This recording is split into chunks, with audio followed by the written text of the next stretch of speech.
What is up, my YouTube family? Welcome back to my channel. If this is your first time here, hey you, go ahead and hit the subscribe button because you will not be disappointed unless of course your taste level is lacking and you don't like good things. You don't know a good thing when you see it or hear it. And to everyone else, hi, hello, and welcome back. I hope you guys are doing well. If you are new here, let me explain to you what's about to happen, okay? You are about to see several stories play out, some of which are actual true events that people have participated in or things that really happened to people, and some are not. It is your job to figure out which ones are fact and which ones are fiction. It's based off the old show Fact or Fiction, if you watched that back in the day, if you're a dinosaur like mother. I love that show as a kid, so I've decided to do my very own rendition of it here on my channel, and I love it. And at the very end of the video, I of course will reveal to you which stories were based on true actual events, give you a little bit of info about said event, and those that are fiction will either be based on something that inspired me to write a short story about it, or it'll be something just completely made up. Now, without further ado, let's get into story number 1. Motion detected. Moving into my first place felt like leveling up in life. No more neighbors stomping overhead, no more shared laundry rooms. It was all mine. One of the first things I ordered was a doorbell camera. I snagged it off Amazon during a flash sale. It was cheap, but the reviews weren't horrible. Of course, I found out why it was so cheap real quick. I didn't realize it came with the catch. To get the full features, cloud storage, motion alerts without ads, high definition playback, and the option to play it back multiple times, you had to have a membership, one that you had to pay an entire year for up front. Of course, I found that out after the return window had closed. Whatever. I paid for the first year just to see if it was worth it, and since I already had it. Glitchy interface, delayed notifications, grainy video unless I watched more ads. I was over it by month 6. When the subscription ended, I did not renew. But I kept the camera up. It still showed a live feed, and that was enough to make me feel like I had some eyes on the front door, at least at first. Then the weirdness started. The first thing I noticed was the motion alerts. Even without a subscription, it still pinged me once in a while. Just short, low resolution clips. Sometimes at 3 or 4 in the morning, always around the same time. I figured it was a cat or maybe the wind blowing really hard onto the porch. But then one night I clicked on one of the clips just out of curiosity. The timestamp read 3:17 a.m. There was nothing at first, just the empty porch, and then in the corner of the screen a flicker. A shape shifting in and out of view. Too still to be a person walking by and too tall to be a stray cat or a dog. I paused the video, squinting at the screen, and look at several more of the notifications. In each one, it looks slightly different. Taller, shorter, sometimes it was facing the door, sometimes it was facing the camera.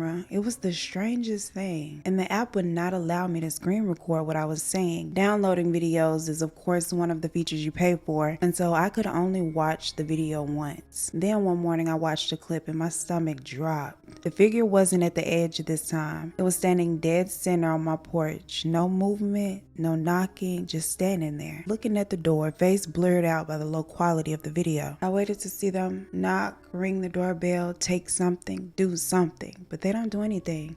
They just stand there for nearly a full minute and then just walk away. After that, I started checking the footage every single morning. Same time, give or take a few minutes, there it was. Always the same flicker, a glitch, a presence, always around 3 a.m. Always silent, just standing there. Sometimes they left quickly, and sometimes they lingered. I called the non-emergency police line, and they took a report and said they'd keep an eye out, but without a face or a crime, their hands were pretty much tied. One night, I decided to stay up all night until 3 a.m. so I can see the live feed, so I could catch them. I watched that live feed like a hawk. 2:45 came, nothing. 3 a.m., nothing. Just as I was dozing off, a notification. The creepiest part, I could see them standing there on the notification, but by the time I got to the live feed, they weren't there. Nothing showed up on the live feed. But clear as day, there they were on the motion alerts. Like they knew how to avoid being seen in real time. So I bought a second camera. This one wasn't cheap, and I installed it at an angle to catch the street. I wanted to see where they were coming from and where they went. The next morning, I checked the street cam and nothing. No sign of them arriving, no car pulling into the driveway. I didn't even see anyone walking up.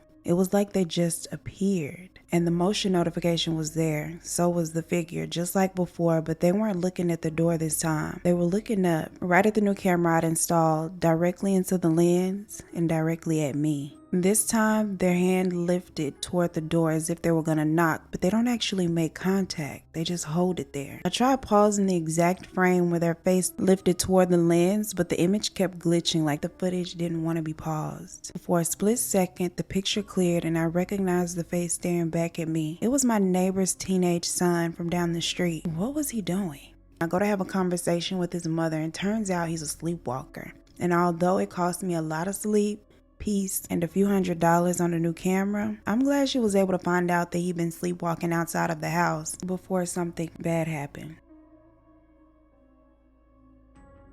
Alright people, that was story number 1. Let me know what you think. Do you think that really happened? Or do you think it's made up? Tonight I'll give you guys a clue. At least one of the stories is fact and at least one of them is fiction.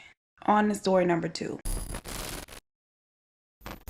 My now husband Mark and I went on a trip to a nice resort in Thailand. It was a trip he proposed on, and while it was one of the greatest times of our lives, it was also one of the most frightening. The evening before we were due to leave, I went out and watched the sunset. I decided I would lay on the beach and relax for a bit, ultimately falling asleep. Later on that evening, Mark asked me about a small tiny red bump on the side of my cheek, and I hadn't noticed it before now, but now it began to itch. In the middle of the night, I get up to go use the restroom, and I noticed it had gotten larger, freakishly larger, and it was very apparent that I had been scratching at it in my sleep. I woke Mark, and then he just advises me to go back to sleep for now.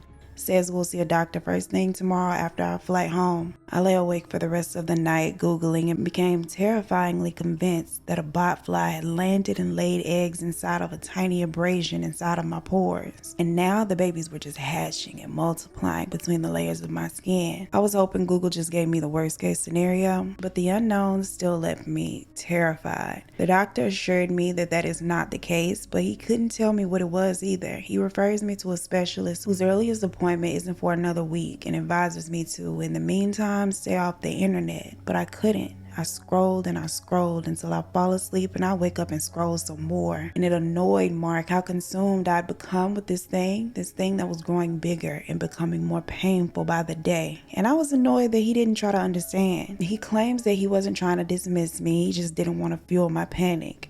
Still, it made me feel very lonely. Like I was carrying around this weird, pulsing secret in my face and no one was taking it seriously, and it throbbed constantly. I swore I could feel something moving underneath the skin. One night, exactly 6 days after we got back, I snapped. I couldn't sleep. I sat in front of our bathroom mirror with a flashlight inspecting the bump, which now looked inflamed and grotesque. Something inside of it shifted, like a twitch. That was it. I grabbed the tweezers. I know, don't mess with it. I'd heard that 100 times. But this didn't feel like a pimple or an ingrown hair.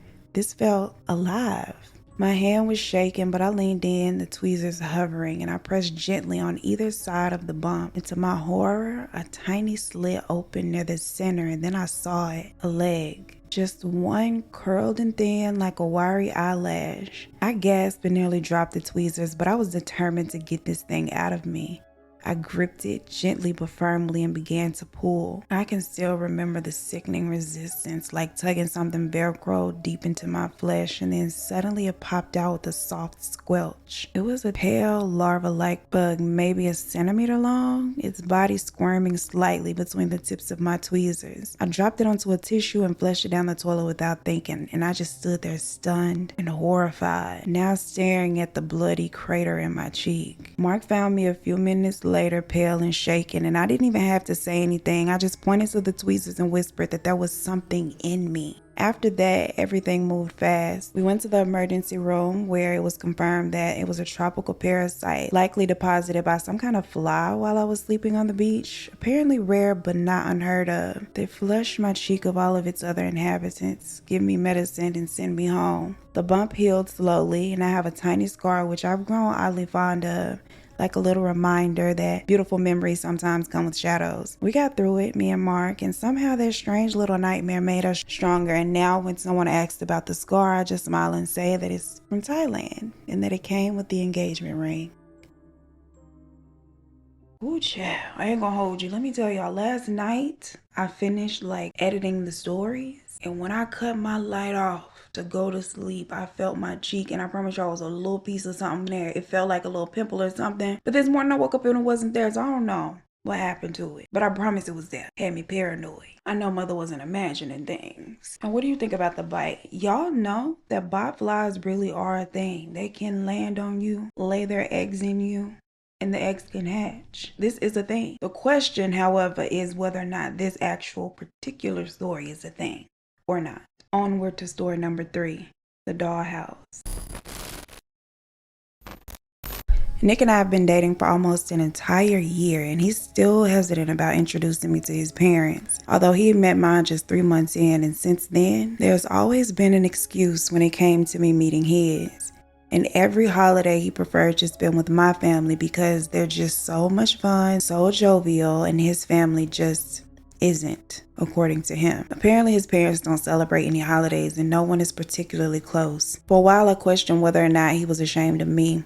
Didn't think that I was worth taking home, but over time I had grown to believe him when he said it wasn't me that he was ashamed of, and I dropped the issue. I actually felt bad for him that he came from somewhere that he felt like he couldn't be proud of. So imagine my surprise when seemingly out of the blue he mentioned us taking a trip to see them. They lived about 2 hours away, another reason why I've been so irritated about us not meeting. They live so close. Tonight we be having dinner with them, staying the night, and then driving back after breakfast. And this felt like a great sign, like we're on the cusp of something big happening in our relationship. The drive felt long. Nick had barely said 2 complete sentences, but I could tell his thoughts were running deep and long, and he seemed a bit nervous, on edge the entire ride. He constantly gave his parents updates on our progress, making sure they had our most current ETA, and by the time the GPS got down to 9 minutes, his nerves had physically manifested into beads of sweat.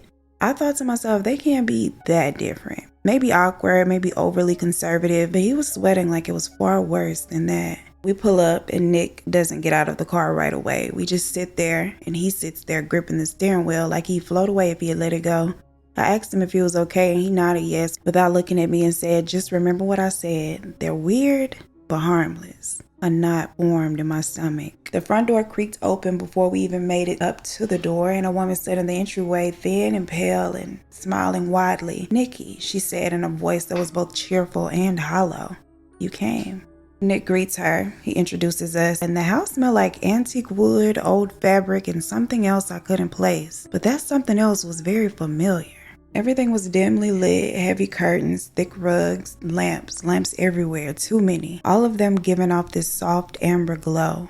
It was cozy, but in a haunted kind of way. Then I noticed the first one, a figure standing just near the hallway, perfectly still. My heart dropped, and then I realized it wasn't a person. It was a life-size doll. A woman in a faded wedding dress and her glassy eyes staring right past me. I smiled nervously when I realized that I had been staring longer than I knew, and now everyone else was staring at me. Then it was quiet. Nick's mother attempted to make conversation with very little help from her son and husband, and I was slightly taken aback by the doll still. After dinner, Nick's dad offered to show me to the guest room while Nick stayed back to help his mother with the dishes, and as I walked down the hall, I noticed another doll. This one dressed like a schoolgirl, sitting in a chair posed as if mid-giggle. Her hands were so detailed, veiny, and freckled.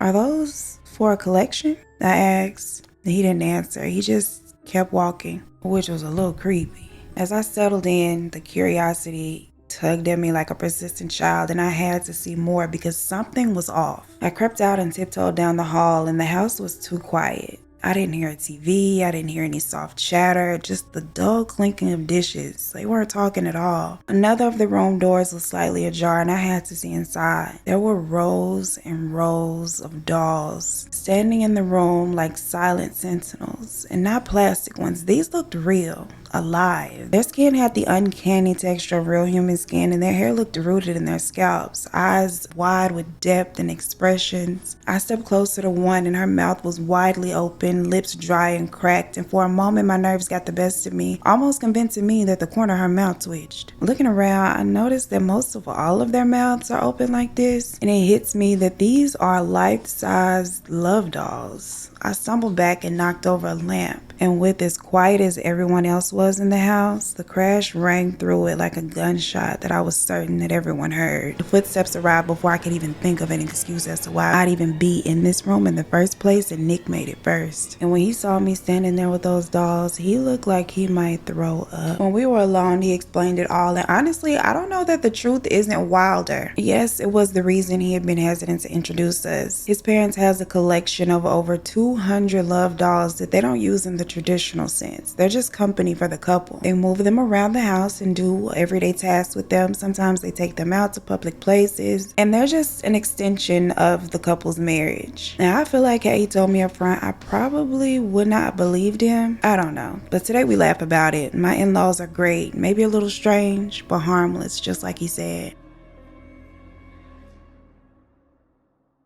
Now, what do you make of this one? Do you really think that Nick done finally took his girl home to meet his parents and their house is stuffed with the love dolls? And y'all, I just couldn't help myself in the ending, making like one a Beyonce themed one and having her dance and him being entertained. Y'all know mother gotta have a little fun with the things, right? I thoroughly enjoyed making this video. Like, this is my favorite Beyond Belief fact or fiction thus far. I'm really enjoying this format. On to story number 4, Red Ritual. People always assume I'm a vampire when they find out the whisper starts. She sleeps in a coffin or she can't go out in the sun. But I'm not like that. I don't believe in folklore or immorality. I just enjoy blood. It's not about being a monster or a myth. It's just who I am. I drink about 7 liters of it a week. It started small, just a curious taste from a cooking accident really. But over time, it became something more essential. Now I can't function without it. If I go more than a day without some, my head pounds, my hands shake, and I snap at everybody like a rabid dog. It's not just a craving. It's necessity. Pig's blood is my favorite. It's saltier than beef blood, more luxurious, almost like a buttery red wine. I use it like a secret ingredient. I pour it into my morning coffee instead of creamer. I'll whisk it into soup stocks. I'll reduce it to a thick, rich sauce for dinner. Blood and garlic saute something? Heaven. I even make cocktails with it, like a Bloody Mary, but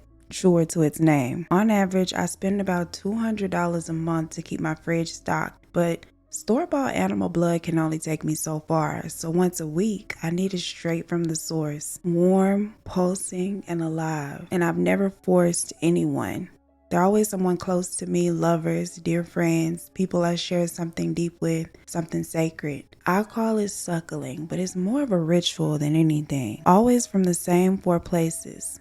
Either the soft curve of the upper arm, the bend of the elbow, the tender skin of the upper back, or the inner thigh is where the blood usually feels and tastes the richest. And I won't lie, I prefer women. Their blood has a subtle sweetness to it that men's usually lack, like jasmine and iron. Some of them let me do it more than once, some only once, a few, never again. I never push anyone. I just ask, and if they say no, then it's no bad blood. And if they agree, I try to make it really special. I light them candles, set a nice mood, and I'm always very respectful. I don't think of it as anything dark or evil. I'm not hurting anyone, not really. But there was this one time and one mistake. Her name was Mara. She was soft-spoken, always smiling. She just loved me enough to offer. Too much, maybe. I didn't realize how empty I had gotten that week, and I drank too much, too fast. Mara fainted. Tonight, I have a donor coming over, a new one. He trusts me, he's kind, and he offered without hesitation. His name is John, and we met through a mutual friend who doesn't know about my tastes, but John and I hit it off really quickly. It's not something that I necessarily hide, and when I mentioned it to him, I could tell he was curious and interested. We talked for weeks before I asked. I never asked on the first night. That feels cheap. When I first brought it up, he didn't even flinch. He said, "That's intense," and then asked very calmly, "Would you ever want to drink from me?" That was last week, and he's there now. I lit candles for him, cleaned the entire apartment before he arrived, left all of the pillows, and I even simmered a pot of rosemary and orange peels on the stove to mask the metallic tang that always seems to linger in the air afterward. I wanted everything to feel warm, safe, and inviting. John sits on the edge of my bed, and I sit beside him with my ritual tools neatly lying near. alcohol wipes, a small blade for puncturing, and a bandage for aftercare. I asked him if he's nervous, and he says a little bit, but he's also kind of excited. Consent is a big thing for me, so I remind him that he doesn't have to go through with it, but he reminds me that he actually wants to. And there's a silence between us. It's not awkward, but it is heavy, and it lingers. I gesture toward his thigh just above the knee and ask if it's okay to proceed, and he nods approval. Then I help him roll up the leg of his shorts. I make a small puncture, and he tries his best not to react physically. His blood wells up like dark wine, and I press my lips to the space to catch it in my mouth, careful and mindful not to make the same mistake that I had made with Mara. His blood is good. It's better than good. It's warm, sweet, and earthy. It's almost hard to stop. And when I finish, I cleaned him off gently and I held his leg until the color came back. He smiled at me and I smiled back. It was very intimate. I thank him and then I walk him to the door and give him a hug. And when I lean into him, I can hear that his heartbeat is a lot slower now. I'd like to think that he enjoyed it just as much as I did.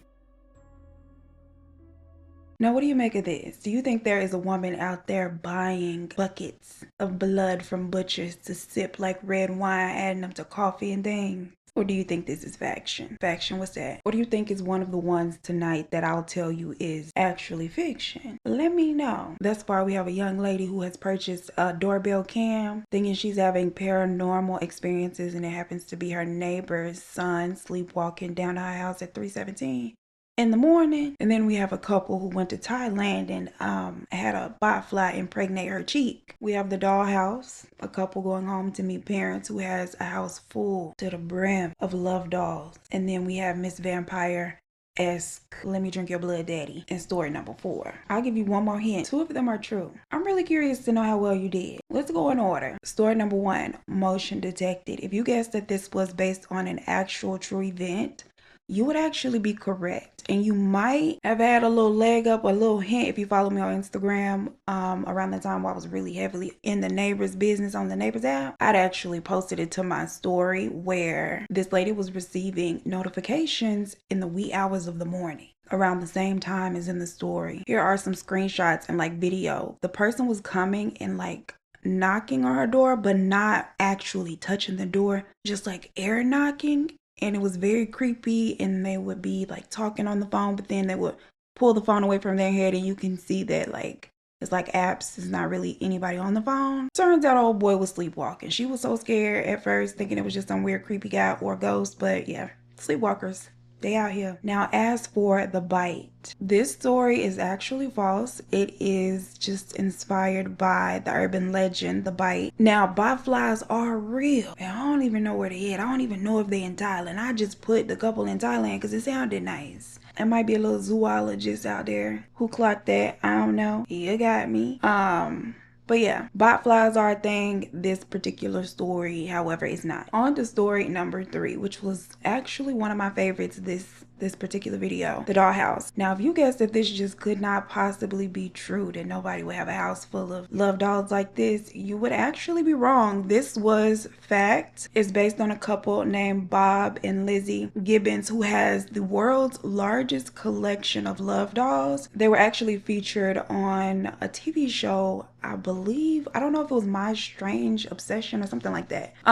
They were featured on there with all of their love dolls, and they at the time had a total of 240. Now, I doubt they got one named or that looks like Beyonce, but mother's still gonna have her fun, so they doing this story. Now, according to Bob and Lizzie, they don't actually hunch these dolls. They don't do any of the things they're, I guess, designed to do. That's what they say. They said that they just collect them, and their collection was worth over $150,000, which was more than the value of their home. A 3-bedroom home, all of the bedrooms, y'all got dolls. They all in the hallway, might be one on the bathroom toilet. Lizzie said these dolls actually saved their marriage, and it's something that they enjoyed together. They shop for them together, and I found it really interesting to see the process. So, untouched, brand new out the box love dolls come holding a white rose signifying their virginity, but sometimes Bob and Lizzie get them slightly discounted and slightly used online. Now, this particular one had a retail value or retail price of $6,500,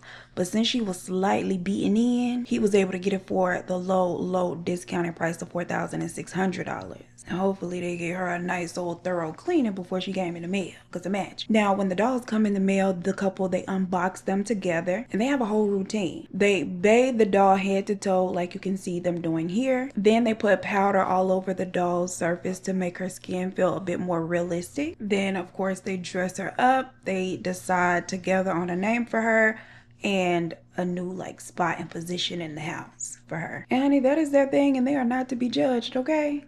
On to story number 4. What are we now? 2 true, 1 false? What you think Red Ritual is?